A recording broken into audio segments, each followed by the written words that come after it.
ఇప్పుడు Bharatiya Janata party, Telugu Desam party, Janasena ఈ మూడు కూడా కలిసి వెళ్ళబోతూ ఉన్నాయనేది ఒక క్లారిటీ వచ్చేసింది. పవన్ కళ్యాణ్ అండ్ చంద్రబాబు నాయుడు వీళ్ళిద్దరూ కలిసి ఈ నెల 19 లేదా అంటే ఎల్లుండి కానీ 20th కానీ వెళుతూ ఉన్నారు సార్, వెళ్ళబోతూ ఉన్నారట. పార్టీ ప్రకటించింది కూడా ఆల్రెడీ.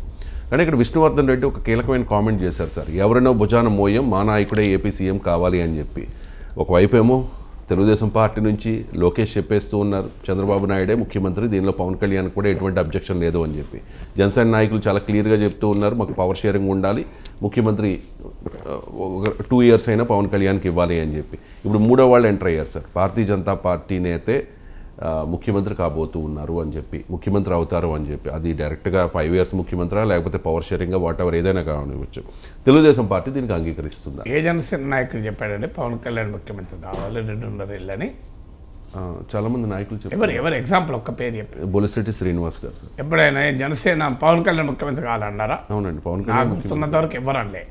అది హరిరామ జోగయ్య లేదు సార్. అట్లీస్ట్ పవర్ షేరింగ్ కావాలి. ఏ జనసేన నాయకుడు పవన్ కళ్యాణ్ 2.5 ఏళ్ళు ముఖ్యమంత్రి కావాలని అనలేదు. ఈ మధ్య అనట్లేదేమో, ఎప్పుడు అనలేదు. ఇంకా అనకపోగా పవన్ కళ్యాణ్ చాలా స్పష్టంగా చెప్తున్నాడు, అది నాకు వదిలేయండి అని. అందువల్ల జనసేన నాయకుడు ఎవరు పవన్ కళ్యాణ్ 2.5 ఏళ్ళు ముఖ్యమంత్రి కావాలి అని పవన్ కళ్యాణ్ అనుమతి లేకుండా అన్న ఉదాహరణ లేదు. ఇప్పుడు అనట్లేదు సార్, గతంలో అన్నారు. ఇప్పుడు అన్నారో మరి మీకు తెలిస్తే నాకు సంబంధం లేదని చెప్తున్నాను. సో ఎవరు ఆ చర్చ గతంలో అసలు జనసేనతో కలవాలన్నది ఈ మధ్య పరిణామం కదండి. గతంలో కలిసే లేరు కదా. జనసేన బీజేపీతో ఉంది గతంలో, ఈ మధ్యనే కదా కలిసింది. ఈ మీకు పొత్తు పెట్టుకున్న అన్నది చంద్రబాబు నాయుడు అరెస్ట్ అయినాకనే కదా. అసలు గతంలో అనడానికి కూడా అవకాశం లేదు, గతంలో కలిసే లేదు కనుక. బీజేపీ, టీడీపీ, జనసేన కలిసినప్పుడు మా నాయకుడు ముఖ్యమంత్రి కావాలని అన్నారు జనసేన, కరెక్ట్. అది టీడీపీ జనసేన కలిసినప్పుడు కాదన్నది. బీజేపీ జనసేన కూటమిలో మాత్రం పవన్ కళ్యాణ్ సీఎం అభ్యర్థిగా చేయాలని జనసేన డిమాండ్ చేసింది. కానీ తెలుగుదేశంతో పొత్తు విషయంలో ఎవరు డిమాండ్ చేయలేదు. అందువల్ల సార్ ఇక్కడ లోకేష్ ఒక ఇంటర్వ్యూలో చెప్పారు కదా సార్, చంద్రబాబు నాయుడు గారే ముఖ్యమంత్రి అన్నప్పుడు. అప్పుడు చాలా మంది జనసేన నాయకులు బయటకు వచ్చి మాట్లాడారు సార్ ఓపెన్ గా. అది వదిలేయండి సార్, చాలా మంది అంటే బయట లేయండి రెండు. Right sir. చాలా మంది అంటే ఆన్సర్ ఉండదు కదా, పలానా వాళ్ళు అన్నారు అంటే నాయకులు కాదు సార్. క్యాడర్ అబ్జెక్ట్ చేసింది సార్. క్యాడర్ ఎవరు సార్? క్యాడర్ అంటే ఎక్కడ అబ్జెక్ట్ చేసింది? మీ ఇంటికి వచ్చి చెప్పిండ్రా? Social media sir. అది క్యాడర్ అంటే ఏంటి సార్? సోషల్ మీడియాలో క్యాడర్ ఎవరు ఉంటారు సార్? పార్టీ నిర్ణయాలని సోషల్ మీడియాలో క్యాడర్ చెప్తారా సార్? పార్టీ నిర్ణయాన్ని ఆ పార్టీ ప్రతినిధో నాయకుడు ప్రెస్ కాన్ఫరెన్స్ పెట్టి చెప్తారు తప్ప సోషల్ మీడియాలో 1,00,000 మంది ఉంటారు పవన్ కళ్యాణ్ అభిమానులు, 1,00,000 మంది 1,00,000 వైఖరి చెప్తారు. క్యాడర్ అది వైఖరి అవుతుందా సార్? వైఖరి. మీరు అన్నది ఏమండి? విష్ణువర్ధన్ రెడ్డి ఏం మాట్లాడారు ఒకసారి విందాం సార్. బయట వచ్చి ఏ వ్యూహం వేసినా ముఖ్యమంత్రి కావాలి, బీజేపీ ఆంధ్రప్రదేశ్లో అధికారంలోకి రావాలి. భారతీయ జనతా పార్టీ ముఖ్యమంత్రి కావాలంటున్నా. బీజేపీ ముఖ్యమంత్రులు మీరు ఒక పాయింట్ అర్థం చేసుకోవాలి. 1982లో గుజరాత్లో గెలిచింది ఒక ఎంపీ సీటే. అదే సందర్భంలో ఆంధ్రప్రదేశ్లో గెలిచింది కూడా బీజేపీ ఎంపీ సీట్. దేశంలో 2 ఎంపీ సీట్లు గెలిచి ఆంధ్రప్రదేశ్లో కూడా గెలిచింది. ఆంధ్రప్రదేశ్ రాజకీయాల్లో బీజేపీకి ఒక విలక్షణమైనటువంటి శక్తి ఉంది. మీకు ఇప్పుడే చెప్పినా, నేను అదే చెప్పింది.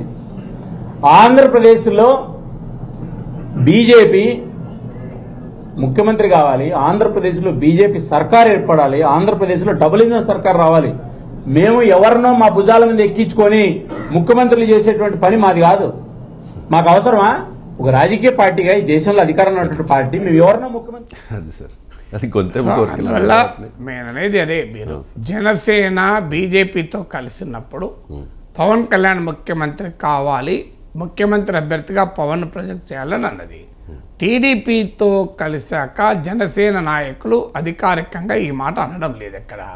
ఎందుకంటే పవన్ కళ్యాణ్ వారించాడు కూడా, అది ఎన్నికల తర్వాత ముఖ్యమంత్రి కాదా అనేది మొదలు ఎమ్మెల్యేలు గెలవాలి అందువల్ల అని వాళ్ళు అన్నారు. అయితే భారతీయ జనతా పార్టీ కూడా ఇది అధికారిక స్టేట్మెంట్ కాదు అని ఎవరో బీజేపీ మీడియా ప్రతినిధి వివరణ ఇచ్చినట్లు కూడా చూశాను నేను. ఇలా ఇది విష్ణువర్ధన్ రెడ్డి వ్యాఖ్యలతో బీజేపీ కూడా డిసోసియేట్ అయింది అని.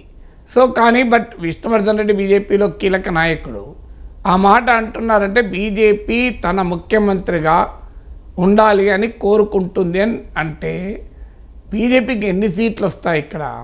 అంటే మీరు ఒకవేళ టీడీపీ జనసేన బీజేపీ కలిసి ప్రభుత్వంలోకి వస్తుంది అనుకుందాం, బీజేపీకి ఎన్ని సీట్లు ఉంటాయి, టీడీపీకి ఎన్ని సీట్లు ఉంటాయి అనేది మనం చూస్తే అర్థమవుతుంది. అంటే టీడీపీకి వచ్చిన సీట్లలో ఒక 10% 20% మించి బీజేపీకి ఉండే అవకాశమే లేదు. అలాంటిది బీజేపీ ముఖ్యమంత్రి ఎట్లవుతారు? తమకు ఎక్కువ మంది ఎమ్మెల్యేలు ఉన్న బీహార్లో నితీష్ కుమార్ను బీజేపీ ముఖ్యమంత్రి చేసింది. బీహార్లో బీజేపీకి ఎక్కువ మంది ఎమ్మెల్యేలు ఉన్నారా, జేడీయూకి ఎక్కువ మంది ఎమ్మెల్యేలు ఉన్నారా? సో బీజేపీకి ఎక్కువ మంది ఎమ్మెల్యేలు ఉన్నారు, అయినా నితీష్ కుమార్ను ముఖ్యమంత్రి చేసింది. మహారాష్ట్రలో ఏక్నాథ్ షిండే శివసేన కన్నా బీజేపీకి ఎక్కువ మంది ఎమ్మెల్యేలు ఉన్నారు, అయినా అక్కడ శివసేన నాయకుడు ఏక్నాథ్ షిండేనే ముఖ్యమంత్రి చేశారు. అంటే ఈ రెండు చోట్ల కూడా తమకు ఎక్కువ మంది ఎమ్మెల్యేలు ఉన్నా ముఖ్యమంత్రి పదవిని ఇంకొకరికి అప్పచెప్పిన పార్టీ, మరి ఆంధ్రప్రదేశ్లో తక్కువ మంది ఎమ్మెల్యేలు ఉన్నా ఆ పదవి అడుగుతుందా అంటే ఆన్సర్ క్వశ్చన్ ఏంటి అని మీరే ఆలోచించండి. అయితే ఇక్కడ ఒక పాయింట్ ఉంది, మహారాష్ట్ర బీహార్ను ఇంకో రకంగా కూడా చూడొచ్చు ఈ పరిణామాలు. అక్కడ చిన్న పార్టీ అయిన జేడీయూ, చిన్న పార్టీ అయిన ఏక్నాథ్ షిండే వర్గం అవసరము పెద్ద పార్టీ అయిన బీజేపీకి వచ్చింది కనుక సో బీజేపీ ముఖ్యమంత్రి పదవి ఇవ్వక తప్పలేదు, వాళ్ళు అడిగారు. సరిగ్గా అదే ఫార్ములా, అంటే అక్కడ మేము విక్టిమ్ అయితే ఇక్కడ టీడీపీని విక్టిమ్ చేస్తామని బీజేపీ హెచ్చరికలాగా కనబడుతోంది. అందువల్ల మాకు జనసేనకు వచ్చిన ఎమ్మెల్యేలే కూటమి అధికారంలోకి రావటానికి కీలకమైతే ముఖ్యమంత్రి పదవిని డిమాండ్ చేస్తాం అనేది వారి ఇండికేషను. తెలుగుదేశం శ్రేణులు, తెలుగుదేశం సానుభూతిపరులు, తెలుగుదేశం ఓటర్లు, తెలుగుదేశం కార్యకర్తలు, నాయకులు ఇది అర్థం చేసుకోవాలి. బీజేపీ నాయకుడు విష్ణువర్ధన్ రెడ్డి ఏదో క్యాజువల్గా అన్న మాట అని అనుకుంటే పొరపాటు. అది బీజేపీ లోతైన రాజకీయ వ్యూహంలో భాగము. ఎందుకంటే బీజేపీ నేను మహారాష్ట్ర, ఒరిస్సా, బీహార్ ఉదాహరణలు ఎందుకు చెప్పానంటే చాలామందికి ఆ ఉదాహరణలే కనబడతాయి. అంటే అక్కడ ఎక్కువ మంది ఎమ్మెల్యేలు ఉన్నా కూడా ముఖ్యమంత్రి అడగని బీజేపీ ఇక్కడ తక్కువ మంది ఎమ్మెల్యేలు ఉన్నా అడుగుతుందా, ఇదేదో విష్ణువర్ధన్ రెడ్డి అన్నాడు అని అనుకుంటారు. కానీ అక్కడే బీహార్, మహారాష్ట్రలోనే ఆన్సర్ ఉంది. అక్కడ బలము లేని పార్టీ కూడా ముఖ్యమంత్రిని ఎలా డిమాండ్ చేయగలిగాయి? కర్ణాటకలో కుమారస్వామి ఎలా ముఖ్యమంత్రి కాగలిగాడు కాంగ్రెస్కు బలం ఉన్నా? అంటే అదే ప్రయోగాన్ని బీజేపీ ఆంధ్రప్రదేశ్లో చేయాలని అనుకుంటుంది. అందువల్ల బీజేపీకి అవకాశం వస్తే ఫస్ట్ చేసే పని చంద్రబాబు నాయుడు ముఖ్యమంత్రి కాకుండా చూస్తుంది. మీరు చూడండి, కనీసం పవన్ కళ్యాణ్ అన్న ముఖ్యమంత్రి చేయాలని కోరుకుంటుంది. ఆ తర్వాత అవకాశం వస్తే తమ నాయకుడే ముఖ్యమంత్రి కావాలని కోరుకుంటారు. అంటే ఆ నెంబర్స్ కనుక అనుకూలిస్తే తెలుగుదేశం ఎమ్మెల్యేలను కూడా తమ వైపు తిప్పుకుంటారు. మూడోసారి మోడీ అధికారంలోకి వస్తే బీజేపీకో 10, జనసేనకో 20, ఒక 70 టీడీపీకి వచ్చింది అనుకుందాం. అప్పుడు బీజేపీకి ఉన్న 10గా ఉండదు, టీడీపీకి చెందిన 20 మందో 30 మందో బీజేపీ వైపు వస్తారు. అప్పుడు బీజేపీ అభ్యర్థిగా పురంధేశ్వరో లేకుంటే జూనియర్ ఎన్టీఆర్నో రంగంలోకి తెస్తారు. తెచ్చి అసలు ఈ తెలుగుదేశమే నారావారిది కాదు, ఇది నందమూరి కుటుంబ పార్టీ, నందమూరి కుటుంబానికి మేమే పెద్దపీట వేస్తున్నామని బీజేపీ చెప్పబోతోంది. అందువల్ల విష్ణువర్ధన్ రెడ్డి బీజేపీ జాతీయ నాయకత్వంతో చాలా సన్నిహిత సంబంధాలున్న నాయకుడు. ఆయన కూడా జాతీయ స్థాయిలో కూడా ఆయనకు ఏదో పదవి కూడా ఉన్నట్లుంది. అందువల్ల విష్ణువర్ధన్ రెడ్డి చాలా కమిటెడ్ బీజేపీ నాయకుడు. ఆయన ఏదో యాక్సిడెంటల్గా ఆ మాట అన్నాడని నేను అనుకోను. విష్ణువర్ధన్ రెడ్డి అనేది 100% నిజం. బీజేపీ ముఖ్యమంత్రి అవుతాడో లేడో తెలియదు, కానీ ఏమాత్రం అవకాశం ఉన్నా తెలుగుదేశాన్ని అన్సెటిల్ చేయాలి. అది తెలుగుదేశం పొత్తు పెట్టుకొని కూడా అన్సెటిల్ చేయాలని చూస్తుంది.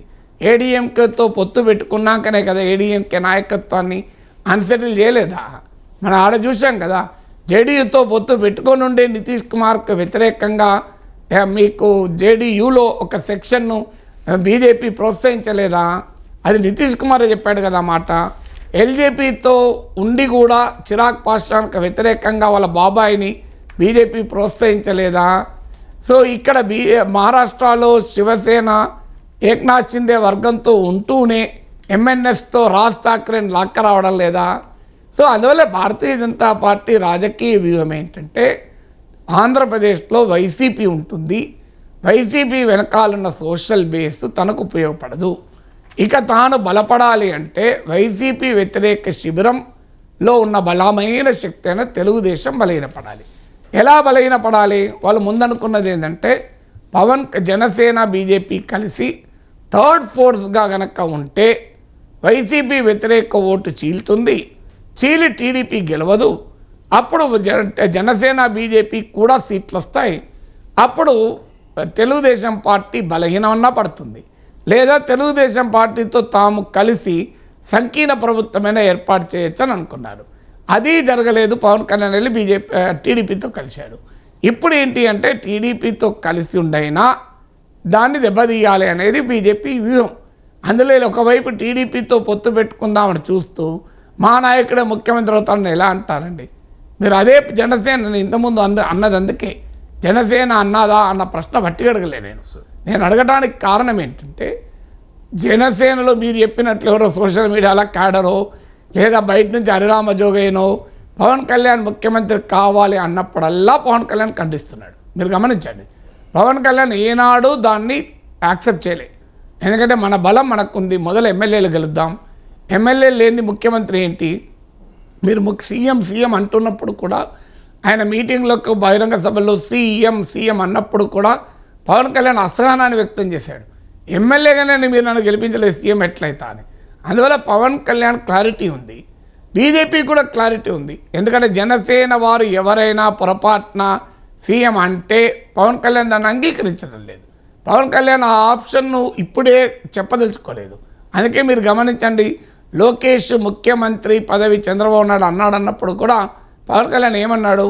నేను దాని మీద రియాక్ట్ కాలేదు అన్నాడు. మీరు గమనించండి, ఆయన వ్యూహాత్మకంగానే రియాక్ట్ కాలేదు. ఎందుకంటే నెంబర్సే లేనప్పుడు ఎలా అనగలము అనేది పవన్ కళ్యాణ్ బాగా తెలుసు. ఇది పవన్ కళ్యాణ్ను టీడీపీని దూరం చేస్తానికి కావలసిన ఎత్తుగడలో భాగంగానే పవన్ కళ్యాణ్ ముఖ్యమంత్రి అని ప్రొజెక్ట్ చేస్తున్నారు. ఆ మేరకు కూడా ఆయన ఎందుకు ఇంకా గట్టిగా అనడం లేదంటే వైసీపీ నుంచి దాడుంది. ఎందుకంటే కాపు ఓట్లన్నింటినీ తీసుకెళ్ళి చంద్రబాబు నాయుడు దగ్గర పెడతావా అని ఆ విమర్శ ఉంది గనక తాను కూడా ముఖ్యమంత్రి రేస్లో ఎట్టి పరిస్థితుల్లో తాను లేను అని అనడం లేదు. దాని ఆప్షన్ ఓపెన్ చేసి పెట్టాడు. బహుశా రేపు పవన్ కళ్యాణ్కి నెంబర్స్ అనుకూలిస్తే అడుగుతాడా అది తర్వాత చర్చ. కానీ బీజేపీ మాత్రం చాలా క్లియర్గా ఉంది, టీడీపీ లీడర్షిప్ను అన్సెటిల్ చేయాలి, టీడీపీని వీకెండ్ చేయాలి, టీడీపీ స్పేస్ను తాను ఆక్రమించాలన్నది బీజేపీ లక్ష్యం. ఈ వ్యూహంలో భాగంగా టీడీపీకి దూరంగా ఉండి చేయాలనుకున్నది, కానప్పుడు టీడీపీతో కలిసైనా చేయాలనుకుంటుంది. అందువల్ల విష్ణువర్ధన్ రెడ్డి మాటలు తెలుగుదేశం కార్యకర్తలకు శ్రేణులకు సానుభూతి పనులకు అర్థం కావాలి. చంద్రబాబు నాయుడు కారణాలు ఏదైనా ఆయన అర్థమైనా ఆయన బీజేపీతోనే కలవాలని అనుకుంటున్నాడు కానీ కలుస్తున్నాడు. టీడీపీ ఓటర్లు ఆలోచించాలి, బీజేపీతో మీరు కలిస్తే మీ నాయకుడు ముఖ్యమంత్రి కూడా కాడు, ముఖ్యమంత్రి బీజేపీ నాయకుడు అవుతాడు. అంటే తెలుగుదేశం పార్టీ శ్రేణులు నానా కష్టాలు పడి తెలుగుదేశం నాయకత్వంలోని టీడీపీ బీజేపీ జనసేన కూటమి గెలిస్తే చంద్రబాబు నాయుడును ముఖ్యమంత్రి చేయనియరు, లోకేష్ను ముఖ్యమంత్రి కానివ్వరు, భారతీయ జనతా పార్టీ నాయకుడు ముఖ్యమంత్రి అవుతాడు. అందువల్ల ఇది బీజేపీ వ్యూహం. ఈ వ్యూహం అర్థమైన తర్వాత కూడా టీడీపీ ఓటర్లు ఏం చేయాలో వాళ్ళు నిర్ణయించుకోవాలి.